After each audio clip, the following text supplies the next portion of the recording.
With the Season 9 update for Go Battle League and Pokemon Go, there have been a lot of changes in both the Great League, Ultra League, and even in the Master League metas in regards to the sweeping changes that came with the Season 9 update. So to help you guys focus on what's important in regards to the Season 9 update, I have here the Season 9 Winners and Losers. Part 1. In this part, I'm going to be covering Cofagrigus, Heracross, Megahorn users in general, Pidgeot, and Scald users. In the next installment, I'll be talking about Manectric, the Weather Ball changes, the Crunch changes, and Zap Cannon. And yes, while I am splitting it up for YouTube purposes, there is a lot more information that I'm uncovering in regards to Crunch and even Zap Cannon, so the future video might be a little bit more action-packed and interesting than what it would be if I made it today, so look out for you guys. Also, if you want to reference any of this information or you want to read ahead about the Pokemon and moves that I'm not covering in this particular video,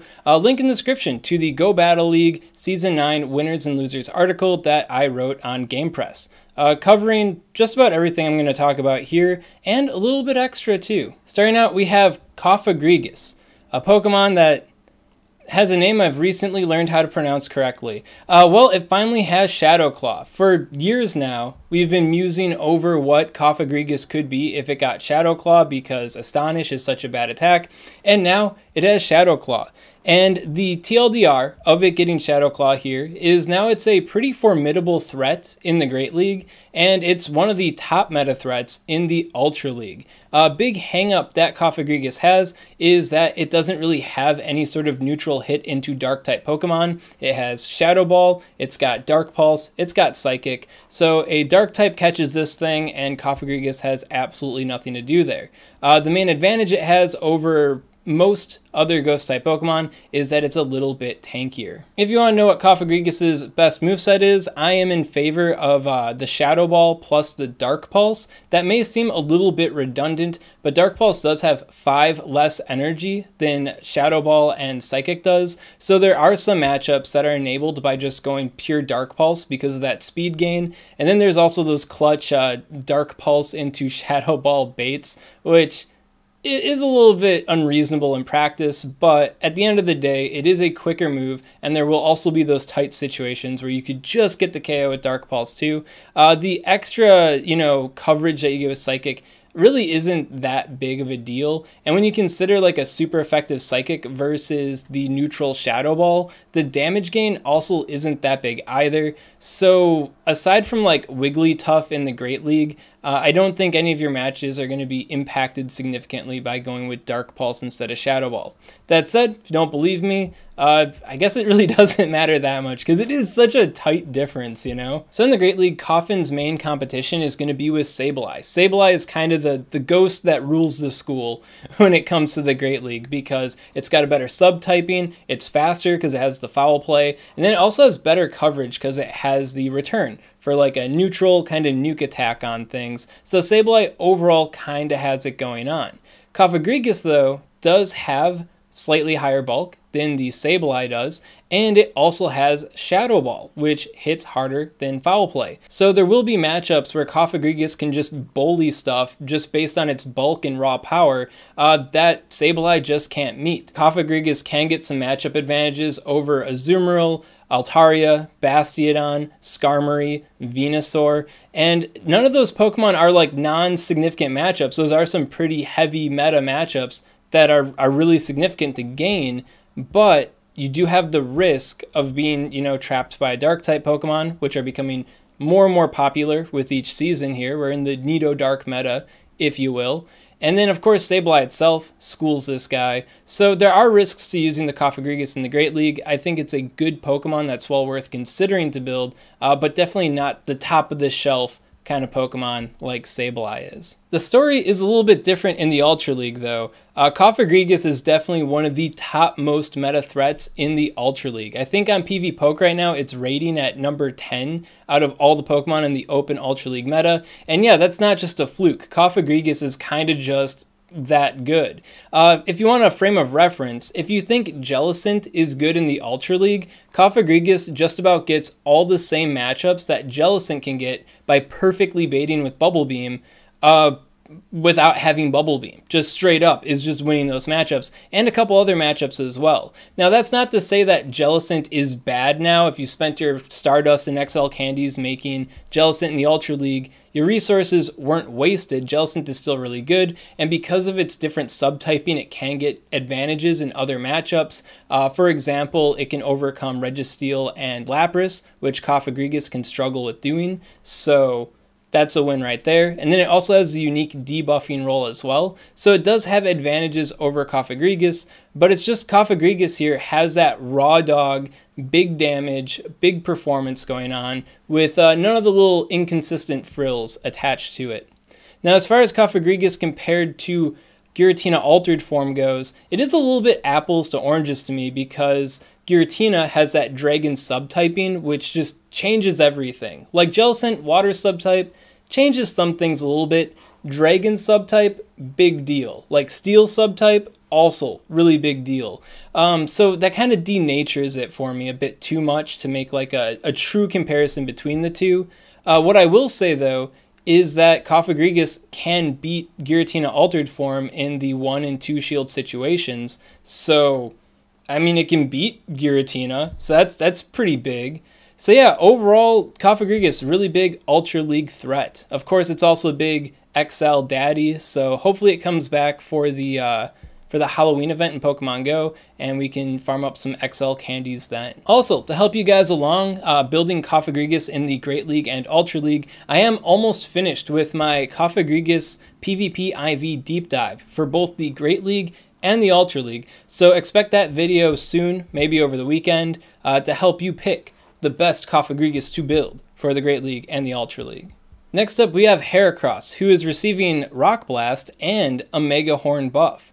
Now, to start out, Rock Blast here is a really huge deal for Heracross, like massive buff for Heracross, because it gives Heracross Rock-type coverage, and it's also 40 energy, so it gives Heracross a good bait move. So two things Heracross lacked before, both of which propel Heracross into a greater power here. If you want to know about the perfect coverage, basically any fighting or ground type attack, right, paired with any rock, dark, or ghost type attack effectively gives a Pokemon perfect coverage. Now, I mean, fighting and dark, there are fairy type Pokemon, but for the most part, perfect coverage here. Having those type combinations, really big deal, especially in Pokemon Go. I mean, think about Galar, Stunfisk, and Deoxys Defense Form.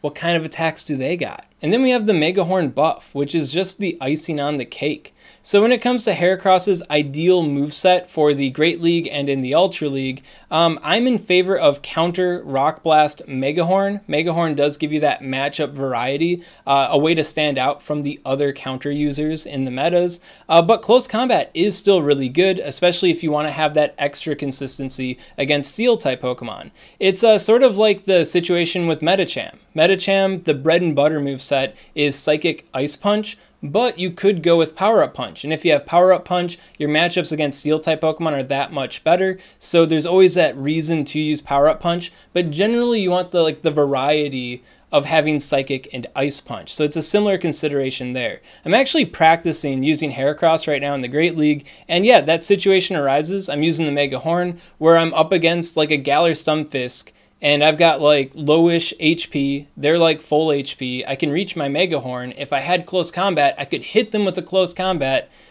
but I can't because I don't have it, and now I can't take it out, it's going to take me out. So that's the kind of the idea there. So what does this mean for Heracross meta-wise in the Great League and in the Ultra League? Well, yeah, in both leagues, it's good. It's a formidable option. If you like using counter users, if you think they're good, Heracross is now on their level because of the extra damage, the extra coverage, and the bait move.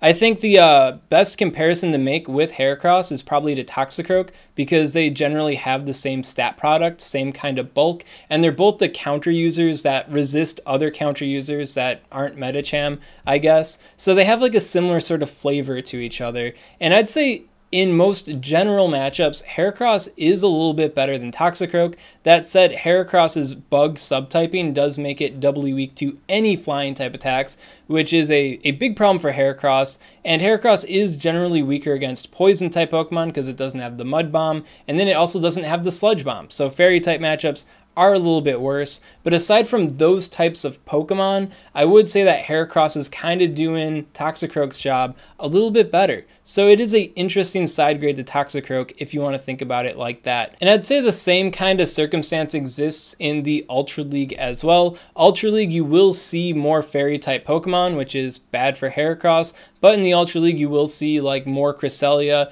and more Talonflame, which in the context of Toxicroak and everything is a little bit better for Heracross too. So it's debatable. It's not exactly better than every single counter user. It's not redefining the meta. It's just a really good solid option now. Before it was kind of like a spice pick meme Pokemon. Now it's just in the meta. It's a good solid general meta pick. I stand behind Heracross here. Now there have been some people asking about Heracross in the Master League, and I don't think it's all that good. Like, it can have some advantages over Machamp, maybe. But even then, Machamp's not exactly the greatest in the Master League, so I'm not really feeling it as a Master League Pokemon. That said, I guess there is more that could be explored there. But Master League, Heracross, I'm not really feeling it right now. Then when it comes to Megahorn in general, basically everything with Megahorn is appreciating the buff. But it's not really making anything more meta or bringing anything in the meta. Basically everything that already has it and already uses it just appreciates the buff. It now improves their KO threshold, which is always nice. But it's not like making huge waves in the meta. For Heracross in particular, it's interesting because the buff now makes it so it doesn't hurt as bad against Steel-type Pokemon when you don't have close combat, so it gives more credence to using Megahorn.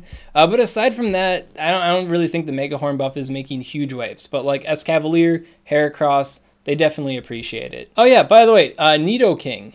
I don't think I mentioned that I was going to talk about Nidoking at the beginning of this series. I'll mention him now. Nidoking still sucks. Living in Nidoqueen's shadow forever.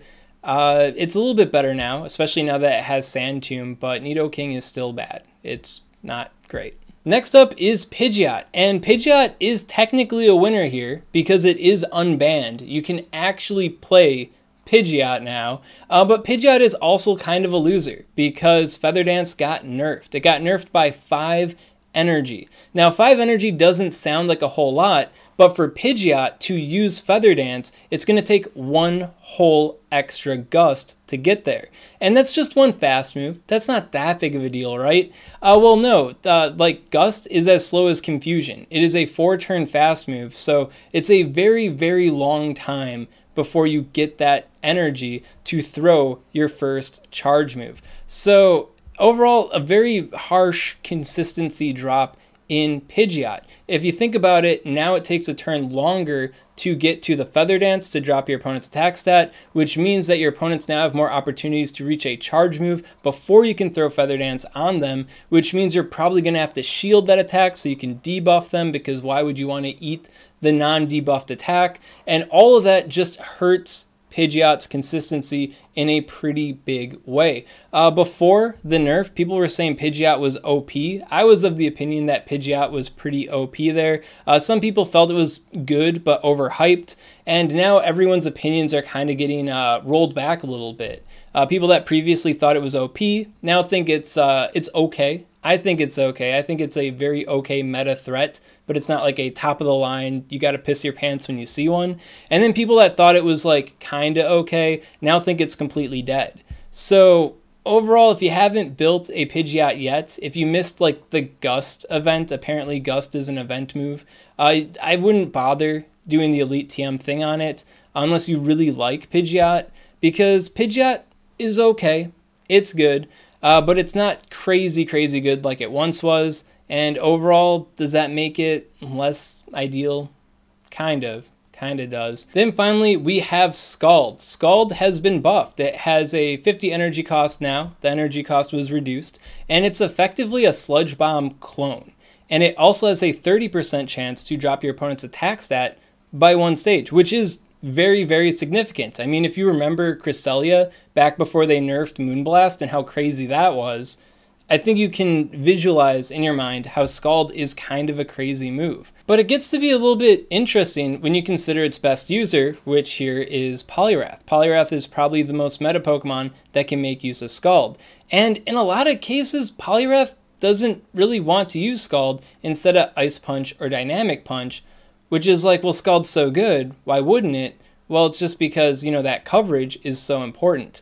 I will say that Scald Poliwrath probably makes the most sense in the context of the Great League. Running simulations on Poliwrath compared to Politoed and Swampert in the Great League, I'd say Poliwrath functions pretty similarly to Politoed, using the Ice Punch and the Scald, basically having roughly the same matchups as it, and a much more consistent Altaria matchup. Now, of course, times where the debuff takes place, that can be better, but Poliwrath does have that fighting subtype, which hurts against flying type Pokemon, charm users, confusion users, so that is kind of a negative for the Poliwrath there. But if you get the debuff, maybe it could be a little bit better.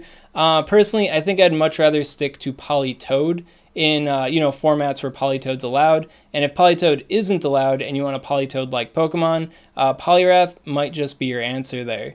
When it comes to the Ultra League, however, I don't think Poliwrath really wants to use Scald. I think it wants to stick with Ice Punch and Dynamic Punch. You need Ice Punch for that important bait and that important, Dragon-type coverage there, and Grass-type coverage as well. And then you need that Dynamic Punch for all the Steel and Dark-type Pokemon in the meta, which, if you don't have Dynamic Punch, you're probably going to be hurting in those matchups. So while Scald is a really good move, it's not a bad move, and you could run Scald on Poliwrath in the Ultra League and probably be fine. It's just, Dynamic Punch and Ice Punch are just a bit better. You only get 2 charge moves in Pokemon Go, and if you need that coverage, you need that coverage. Another thing to consider too is Hydro Pump. Hydro Pump Poliwrath is definitely workable in the Ultra League, but Hydro Pump Poliwrath doesn't work because it's water type coverage. It works because it's a big, unexpected nuke attack that just slaps the heck out of your opponent there. Scald isn't bad, but it ain't no nuke damage, is what I'm saying. Dynamic Punch is more nuke damage than Scald is, so it's not about the water type coverage, it's about the damage. And when you think about the damage, that's why Dynamic Punch is just kind of winning out over Scald. I think overall, though, Scald is a really interesting option for Poliwrath, and should it want to run it, it could run it, and if you get the debuff, it's that much better, so definitely not a terrible move for Poliwrath. Then when it comes to XL Poliwhirl in the Great League, I don't think it's really worth it. It can sport some interesting advantages over Poliwrath and Politoed, but at the end of the day, it's just doing all these wiffle ball bat hits. It's got the Mud Bomb and it's got the Scald. So it's just hitting its opponents with this wiffle ball bat and just kind of pinching them to death. But the moment a flying type Pokemon or a grass type catches you, you've got nothing to do against them. You've got no ice type hits. You got nothing, and you're just kind of done. So all things considered, I don't think Poliwhirl is really worth the investment.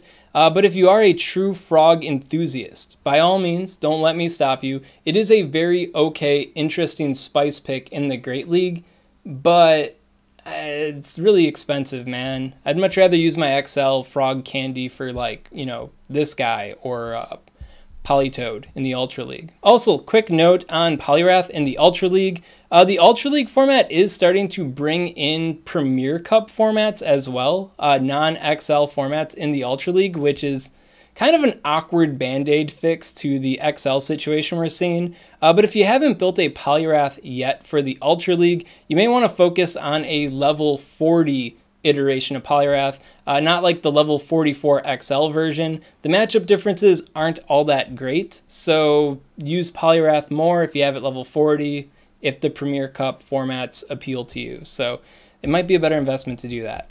And that wraps it up for the Season 9 Winners and Losers, Part 1.